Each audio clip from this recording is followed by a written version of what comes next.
Ito, sino may-ari yan? Punog lang po. Oo, tawagin niya para may sako. Kapag nilagay sa bodega, hindi makakalaman. So yan guys, kailangan kasi nilang ipabalot para may mga pangalan. Pag once na kanilang kinuha or babawi na yung kanilang mga item, kaya meron mga pangalan para hindi sila mahirapan din na Kasi ito.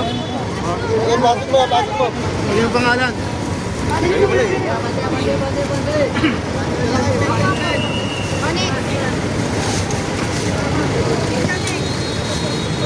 Huwag mo lang yun na yan. Marado mo lang yan. Lagay mo na lang.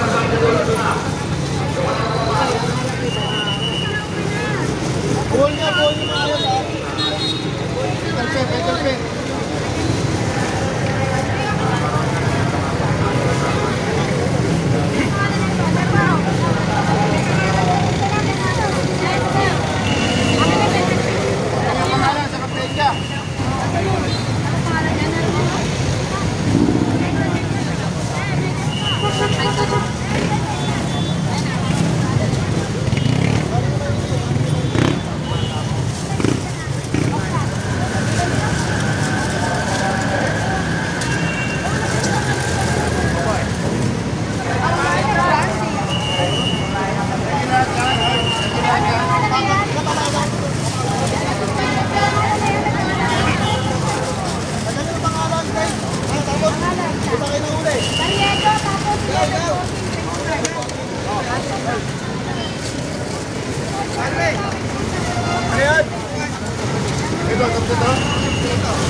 so yan lahat.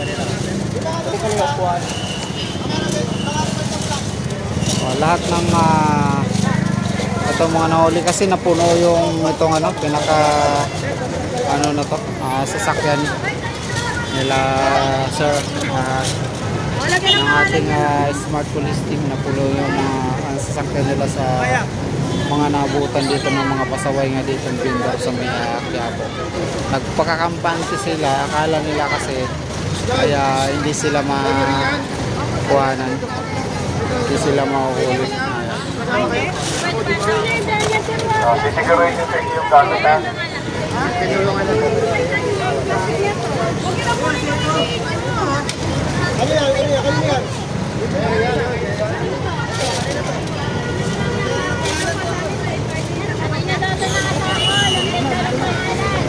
Sisigurin yung gamit nyo lang inyong pangalan ha. Yung mga paninda ng mga vendor sa kanito. Siyempre po yung mga paninda, kahit yung wala pa po yung mga patungan. Sisigurin nyo inyo kasi magkakatuloy yan. Lagyan yung pangalan at saka pecha pa yun.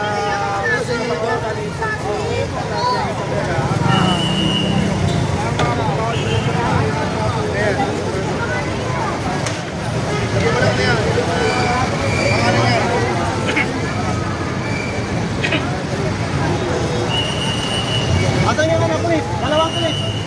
Dito kayo, para mabawa ka dyan. Dalawa yan sa kanya. Ikaw may-ari? Lagyan yung pangalan ha? Pangalan. Sige. Ay, sige. Dalawa yan. Parang di araw-araw po.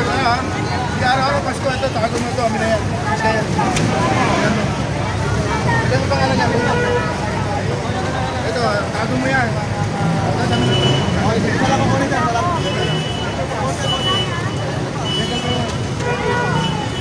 Petal pen.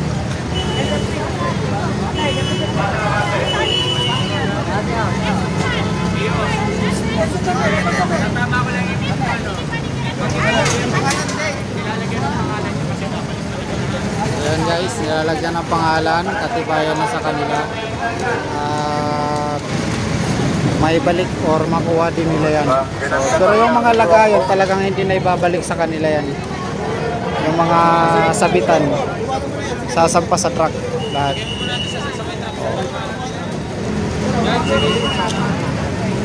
Buti nga mabait yung ating PCMS Gerardo Tobera at pinalik yan, hindi na kinuha lahat, pinakuha na sa kanila. Walang ano lang naman dito. Nakalaman daw. Ito yung pangalan. Ito yung dalawa. Yung tatlo. Ay, pinapaplastic lang. Ikaw naman. Ay, ito yung ano. Okay na yun, sir. Okay na yun. Yung ano lang, yung isang plastic lang yung pinalagay.